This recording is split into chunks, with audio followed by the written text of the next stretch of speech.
E vamos agora passar ao Bruno Fialho. Bruno Fialho é o presidente do ADN, Alternativa Democrática Nacional. Há 2 anos a sua grande causa era o combate à pandemia, com dúvidas sobre a dimensão e o combate que foi feito. Esse tema não é hoje um tema tão atual. Qual é o seu elefante no meio da sala desta vez? Olá, boa noite, Carlos Daniel. Bem-vindo. Boa noite a todos os presentes e felicidades para as eleições de 10 de março também. Continuamos a ter o problema da desinformação jornalística. E o ADN, neste momento, foca-se também em retirar todos os políticos que têm roubado este país, mentido aos portugueses, dizendo que não há dinheiro para nada, mas afinal há sempre dinheiro para tudo. Há dinheiro para darmos a outros países que estão em guerra, há dinheiro para darmos a países que procuram trazer migrantes para o nosso país, para a Europa, há dinheiro para tudo e mais alguma coisa, para festas. Por exemplo, eu recordo que o general Ramalhianes, quando foi presidente, teve 28 viagens ao exterior. Este presidente já vai em 126 ou 129 e os milhões de euros que são gastos com isso. Portanto, nós estamos e continuamos, como há 2 anos, a lutar pela liberdade, direitos e garantias fundamentais dos portugueses. Quando fala de ajudas a outros países, está a falar da ajuda à Ucrânia, concretamente? Falar de todos. Nós não temos de todos quais? Todos. Então, é todos. Tem a Ucrânia, tem os países africanos, tem os países da América do Sul, etc, etc. E Portugal não devia ajudar nenhum desses, é isso que não, deveria ajudar na estrita medida em que primeiro temos que suprimir as nossas necessidades e depois ajudar os outros. Nós estamos inseridos numa União Europeia que essa sim os países mais ricos é que deveriam ajudar. Se nós somos um país, e aqui também, como o meu amigo da Madeira diz, nós estamos na periferia da Europa, portanto nós é que deveríamos primeiro ser ajudados. É errado e não tem bom senso estarmos a despender dinheiro de pessoas que estão na Expo a viver em tendas durante a noite. Os nossos idosos não têm reformas justas. As polícias, os médicos... Já vamos mais às só para dizer que, ao contrário do que disse o meu colega aqui do lado, ainda bem que caiu o governo. Porque assim os portugueses é-lhes dado uma oportunidade para deixarem de se absterem e poderem votar e escolherem novos portugueses. E há mais uma alternativa. Bruno Fialho, começo agora por si, na expectativa de perceber algumas das vossas medidas em concreto.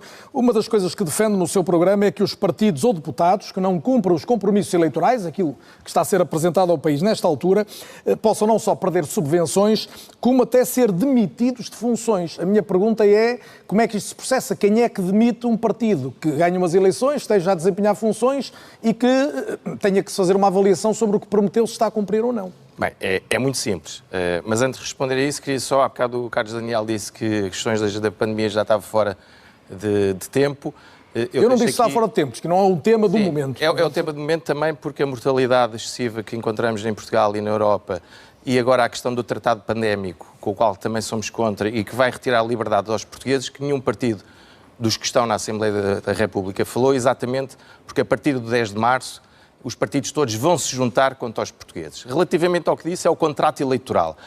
O contrato eleitoral, já que a justiça não funciona... Eu só não percebi a questão da mortalidade excessiva, já que puxou o tema, isso quer dizer o quê? Já volto lá. A mortalidade excessiva, toda a gente sabe, como jornalista também já deve ter investigado. Pronto. Em alguns momentos não o contrato eleitoral, o que é que diz? Vai substituir-se à questão da justiça não estar a funcionar. Portanto, queremos que seja uma lei, vamos propor isto como projeto de lei, em que os deputados ou o partido político que minta sobre o programa eleitoral, que não cumpra, imaginemos, estes casos extremos, um partido que é apoiante da eutanásia, chega à Assembleia da República e vota uma lei contra a eutanásia, ou que é contra o aborto e depois vota a favor do aborto, tem que perder a subvenção a que tem direito. Exatamente, vamos pegar onde custa mais. E depois, neste contrato eleitoral, vamos criar condições para que realmente hajam bons políticos. Depois também temos questões para a justiça funcionar. Mas depois há uma dinâmica da sociedade, digo eu. Quer dizer, depois a vida decorre. Carlos, é que eu acho que há aqui uma confusão. Aqueles senhores que estão na Assembleia da República são meus funcionários, trabalham para mim, para todos os cidadãos portugueses. Eu já disse esta expressão quando cheguei. A roubalheira tem que acabar. São representantes nossos, não são nossos funcionários. Não, são meus funcionários, porque eu pago para eles estarem lá. Eles têm o dever de respeito a todos os portugueses. E é por isso também que a justiça tem que começar a funcionar. Queremos reduzir as custas judiciais. A desinformação jornalística também tem que acabar. Os médicos têm que ser, e os profissionais de saúde, enfermeiros, etc. Mas quem é que define, deixe-me só perceber outra vez, em relação à questão do tal contrato eleitoral de que fala, quem é que num determinado momento vai definir se o deputado X ou Y perde o lugar, se o partido... Terá que ser sempre um tribunal. Ponto. porque aí é que se resolvem os litígios.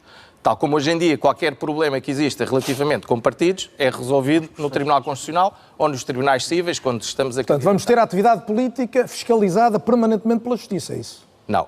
A atividade política está sempre e permanente, fiscalizada, como se viu agora nos casos da Madeira, pela Justiça. Ou será que os deputados estão acima da lei? Não estão. Mas só para continuar, o Sistema Nacional de Saúde tem que ser todo reestruturado.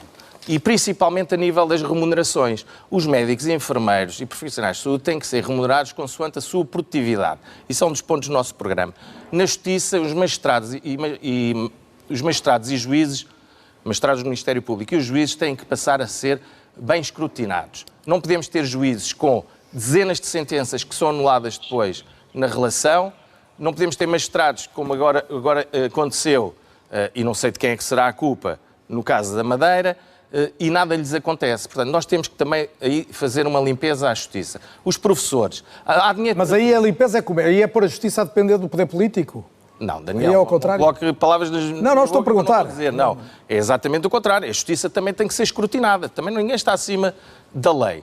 E, portanto, desde que nós tenhamos leis que protejam os cidadãos, e por isso é que é o perigo no dia 10 de março, que as pessoas não estão ainda a avaliar bem a situação do que vem aí a nível europeu, a única alternativa realmente séria é a Alternativa Democrática Nacional, e por isso é que no dia 10 de março as pessoas devem votar no seu ADN. O senhor está aqui a representar essa força política e, portanto, vai continuar a invocar as suas razões para que esse voto aconteça. Muito bem, Bruno Fialho diz muitas vezes que o que defende essencialmente é a liberdade, não é?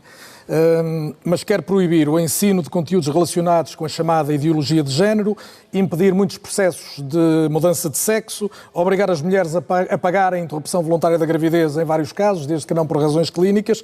A liberdade nestes casos não se aplica? Carlos Daniel, errou em tudo.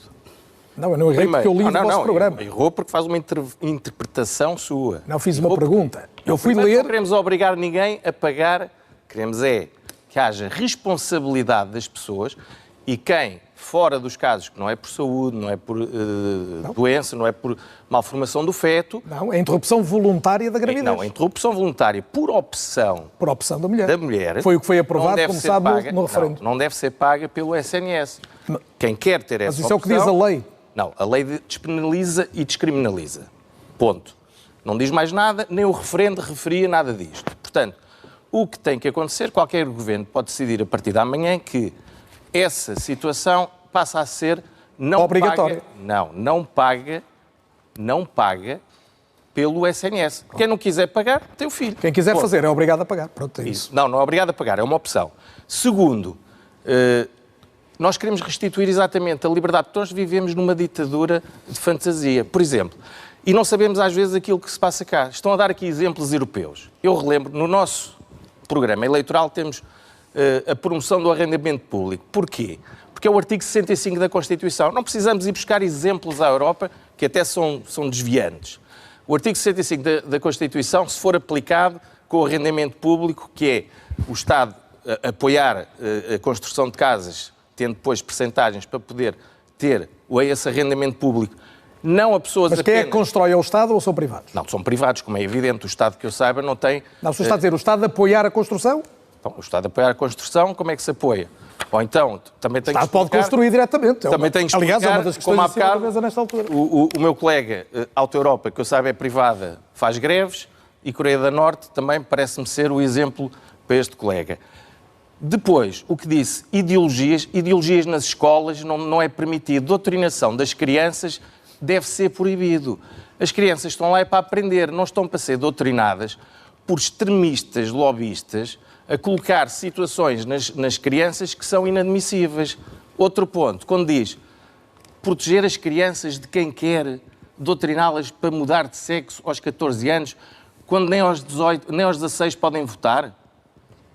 Isto aqui é absolutamente ridículo. Os extremistas que querem impor as suas doutrinações... Como sabe, há aí questões médicas relacionadas com a adolescência. Nenhum de nós é especialista. Olha, então vou-te explicar, porque nós temos vários especialistas no partido. Não tenho dúvida, eu também conheço vários. É uma doença mental que se chama disforia de género. Sim, mas... Portanto, agora, permita-me só aqui, na questão da educação, e relembrando aqui, e porque eu tenho tido um bocado menos tempo, relembrando aqui... Também ninguém fala desta situação. Muito bem. Por acaso é o que vai com mais tempo. Bruno Fialho, é o que falou mais tempo até agora. Nós até temos um programa bastante vasto para os professores, mas ninguém fala depois dos alunos. E para nós termos os jovens a ficar cá em Portugal, para poderem depois prosseguir, além de termos a baixa de global de impostos que nós defendemos, temos que ter uma escola que opte pela ciência e não pelas fraudes climáticas e todo o tipo de fraudes que temos aí. Tudo é fraude. A fraude climática, as alterações climáticas é uma fraude também. São uma fraude. Pergunto. Existe fraude climática? Ou acha que os agricultores estão na rua a batalhar pelos seus direitos porque hoje em dia, desculpa a expressão, a comunidade europeia quer proibi-los de fazer agricultura porque os punhos das vacas vão... Sabe, Bruno Fialho já vai com mais tempo que os outros, tem mesmo que concluir. Deixa-me fazer uma pergunta. Sabe quanto é que é o CO2 na atmosfera terrestre? Não sei, não é. E quem faz as perguntas são eu. 0,3. E não trago as respostas todas na cabeça. 0,2. Tenho que ouvir ao Sanda Liber. Ao Sanda. Estar... Bruno Fialho, prioridade número 1 para a ADN. Antes de mais, quero dizer que eu cometi um lapso relativamente às alterações climáticas que existem há 4 mil milhões de anos, desde que o planeta foi criado. Não é 0,3, é 0,03%. Avancemos para a primeira medida, que já não temos tempo. Mas é sempre um prazer falar na RTP contra a desinformação jornalística que existe. Tem a oportunidade de falar na RTP, portanto já é bom. Os vários temas que nos preocupam, além do contrato eleitoral que aparece logo em primeiro, a redução global dos impostos é necessária, aplicando depois nas famílias. É necessário promover quem tem mais filhos, reduzir ainda mais os impostos de quem tem mais filhos. Depois, também concordo, e temos no nosso programa, a licença de maternidade deve ser aumentada, o arrendamento público, como já referi, deve ser promovido, não colocando o Estado a participar economicamente, mas a regular. O Estado tem que ser um regulador não interveniente na economia. Temos que melhorar... Já disse muitas, tem que concluir. Temos que acabar também com esta falta de explicação, porque não temos tempo.